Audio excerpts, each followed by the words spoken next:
Saudi अरब से report आ रही है निकलकर कि सऊदी अरब की सरकार एक एक करके अपने तमाम प्रोजेक्ट कैंसिल कर रही है। परसेंट जो गैर मुल्की इन्वेस्टमेंट या जो फॉरेन इन्वेस्टमेंट पाकिस्तान में की जा रही थी या की जाती है वो 44% जो है उसमें कमी आई है। और उसी के साथ साथ 10 अरब कंट्रीज के फॉरेन मंत्री भारत में बैठे हुए हैं। कैश इकट्ठा करने के लिए सऊदी अरब की सरकार अपने देश में मौजूद अमीर घरानों से संपर्क कर रही है। थे उनके साथ बख्तावर उनकी बेटी जो है वो भी थी, उसके साथ आसिफा जो उनकी दूसरी बेटी है वो भी मौजूद थी। इन्होंने बेतहाशा दौलत का लुफ्त उठाया है, लेकिन अब ये दौलत इनके लिए गले का फंदा बन चुकी है। Away from the influence of other Arab countries and they are showing a path कि अब आपको इंडिया की तरफ डियाना चौराहे एक सीधी लाइन में शहर बनेगा, वर्टिकल सिटी। और इससे पूरा कई लोग कह रहे हैं पूरा टब्बर लेके जो है वो आसिफ अली जरदारी साहब जो है वो पहुंच गए यूएई के विजिट पर। और वहां कि इस गेम से अब अमेरिका ही माइनस होने जा रहा है। जिस तरह west they are flocking towards China और इंडिया एशिया को भी वो एक्सप्लोर कर रहे हैं, पूरे एशिया को। तो ऐसा लग रहा है कि खुद अमेरिका ही आहिस्ता आहिस्ता इररिलेवेंट होता जा रहा है। सिटी के लिए इन्होंने अपने कई गांव, अपने शहर खाली करवाए थे। वो पहुंचे, बल्कि पूरे के पूरे जो लोग कह रहे हैं पाकिस्तान में जो बात की जा रही है। नमस्कार दोस्तों, वक्त जब बदलता है तो सबका वक्त बदलता है। अब सऊदी अरेबिया का वक्त बदल रहा है। एक ज़माना ऐसा था कि सऊदी अरेबिया में कच्चे घर होते थे, रेत के घरों पे ये लोग रहते थे, रेत के बने हुए कच्ची मिट्टी के घरों में, और ऊँट की सवारी करते थे। फिर इनके पास काफ़ी पैसा आया और पैसा इन्होंने उड़ाना शुरू कर दिया। सऊदी अरेबिया ने काफ़ी तरक्की की तेल बेच के, लेकिन अब कंडीशन ये हो गई है कि सऊदी अरेबिया की इकनॉमी में बहुत बड़ा एक कोलैप्स आ गया है। उसका रीज़न है अमेरिका के कहने में इन्होंने जिस तरह से प्रोजेक्ट शुरू करे, जितना ज़्यादा इन्वेस्टमेंट अमेरिकन कंपनी के साथ इन्होंने मतलब प्रोजेक्ट जो शुरू करे और इतना बड़ा अमाउंट इन्वेस्ट किया, जिसमें बहुत सारी अमेरिकन कंपनीज़ को बहुत ज़्यादा कॉन्ट्रैक्ट मिले, यूरोपियन कंपनीज़ को।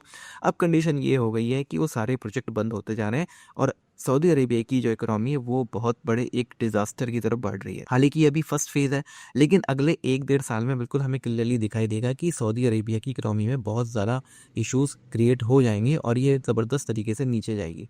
दूसरी तरफ जो यूएई है उसकी इकोनॉमी में ऐसा नहीं हुआ है, क्योंकि यूएई ने सिर्फ तेल बेचने पे फोकस नहीं किया था, बल्कि मल्टीपल जो सोर्सेस होते हैं इनकम के या फिर अलग अलग जो बिजनेसेस होते हैं उसमें इन्वेस्ट किया था। तो ये फ़र्क होता है सऊदी अरेबिया और ज़्यादातर जो अरब देश हैं वो सिर्फ कच्चा तेल बेचकर ही अपना काम चला रहे थे। तो ये सारी चीज़ें डिस्कशन होंगी आज के इस वीडियो में, तो वीडियो को अंत तक ज़रूर देखिए। वीडियो अच्छा लगे तो लाइक करें, शेयर करें, चैनल को सब्सक्राइब करना ना भूलें और बेल का आइकन प्रेस कर दें लेटेस्ट नोटिफिकेशन के लिए। आइए आगे बढ़ते हैं इस वीडियो में। इन्होंने बेतहाशा दौलत का लुफ्त उठाया है, लेकिन अब ये दौलत इनके लिए गले का फंदा बन चुकी है। कैसे, आप अपनी स्क्रीन पर देखिए। सऊदी अरब से रिपोर्ट आ रही है निकलकर कि सऊदी अरब की सरकार एक एक करके अपने तमाम प्रोजेक्ट कैंसिल कर रही है। अब से कुछ समय पहले जो इन्होंने अरबों डॉलर के प्रोजेक्ट अनाउंस करे थे कि कहीं पर दुनिया की सबसे बड़ी बिल्डिंग बना देंगे, कहीं पर ऐतिहासिक नियोम सिटी बना देंगे जिसमें ना सड़कें होंगी, ना गलियां, ना चौराहे,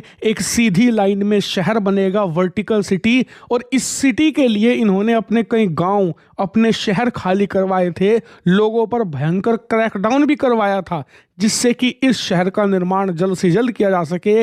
इसे भी रद्द किया जा रहा है। इतना ही नहीं, ये तो मैंने आपको कुछ बड़े प्रोजेक्ट बताए हैं, इसके अलावा भी अरबों डॉलर के अलग अलग प्रोजेक्ट, अलग अलग शहर ये तैयार कर रहे थे, सब एक एक करके रद्द होते जा रहे हैं। स्थिति कितनी बुरी है इससे आप अंदाजा लगाइए कि पैसों के लिए, कैश इकट्ठा करने के लिए सऊदी अरब की सरकार अपने देश में मौजूद अमीर घरानों से संपर्क कर रही है ताकि उनसे कुछ कैश लिया जा सके। और सबसे मजे की बात, अंतर्राष्ट्रीय एक्सपर्ट बता रहे हैं कि अगर रूस यूक्रेन युद्ध ना हुआ होता और ईरान का संकट ना चल रहा होता, अब तक सऊदी अरब बैंकरप्ट हो चुका होता, क्योंकि कच्चे तेल के दाम अभी बहुत हाई स्तर पर हैं, बहुत महंगा है कच्चा तेल, जिस वजह से इनकी कमाई ठीक ठाक हो रही है। अगर ये संकट ना चल रहे होते तो रूस भी मार्केट में कच्चा तेल बेचता, ईरान भी बेच रहा होता, जिस वजह से दाम बहुत भयानक तरीके से गिरते और जो सऊदी अरब है ना पूरी तरीके से कोलैप्स कर जाता। लेकिन सऊदी सरकार इतना बेतहाशा खर्च कर रही है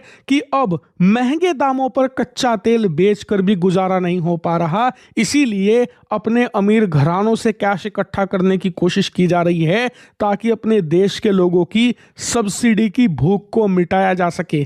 कैसी सब्सिडी की भूख और कहाँ खर्चा किया है इन्होंने? तो सबसे पहले तो जब इनके पास पैसा था, इन्होंने कहाँ खर्च किया कि जी हम तो देश को फुटबॉलिंग नेशन बनाएंगे।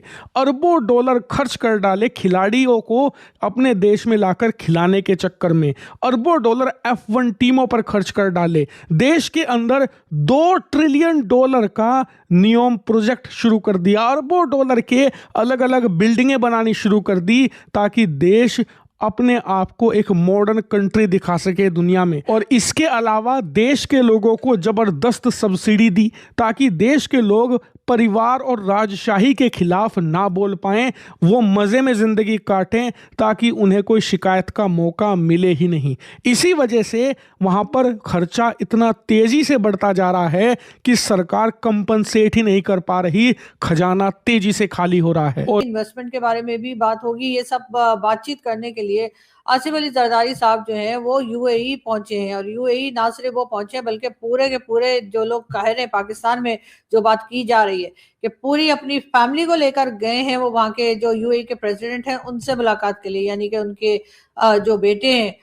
बिलावल भुट्टो जरदारी वो भी मौजूद थे, उनके साथ बख्तावर उनकी बेटी जो है वो भी थी, उसके साथ आसिफा जो उनकी दूसरी बेटी है वो भी मौजूद थी, उनके दामाद भी थे और कई ऐसे दूसरे उनके मर्जी के एडवाइजर्स और मिनिस्टर्स भी जो पीपल्स पार्टी को सपोर्ट करते आए हैं और लोगों में जाने पहचाने जाते हैं। ये पूरा का पूरा एक तरीके से पूरा खानदान जो है, या पूरा कई लोग कह रहे हैं पूरा टब्बर लेके जो है वो आसिफ अली जरदारी साहब जो हैं वो पहुंच गए यूएई के विजिट पर। और वहां जाकर कहा यही जा रहा है कि जी इन्वेस्टमेंट पे बात की जाएगी, जो गल्फ में टेंशन है उस पर बात की जाएगी, ईरान के बारे में बात की जाएगी और कई दूसरी बातचीत जो है वो करने के लिए आसिफ अली जरदारी साहब जो हैं वो जी बिल्कुल दुबई के विजिट पर पहुंचे हैं।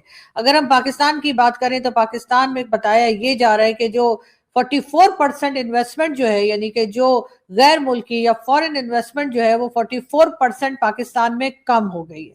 जी हाँ, मैंने आपको यही बताया है कि 44% जो गैर मुल्की इन्वेस्टमेंट या जो फॉरेन इन्वेस्टमेंट पाकिस्तान में की जा रही थी या की जाती है वो 44% जो है उसमें कमी आई है।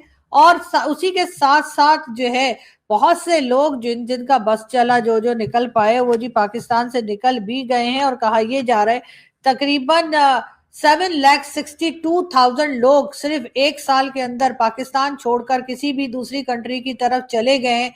अगर कोई विजिट वीजा पर गया है, कोई पक्का गया है, किसी ने वापस आना है, किसी ने वापस नहीं आना है, लेकिन बहरहाल मुल्क छोड़ गए हैं तकरीबन 7,62,000 लोग। और हमारे जो हुक्मरान है वो कहते हैं कि जी सब कुछ बहुत बेहतरीन जा रहा है, सब कुछ बहुत अच्छा जा रहा है और कोई टेंशन की बात नहीं है।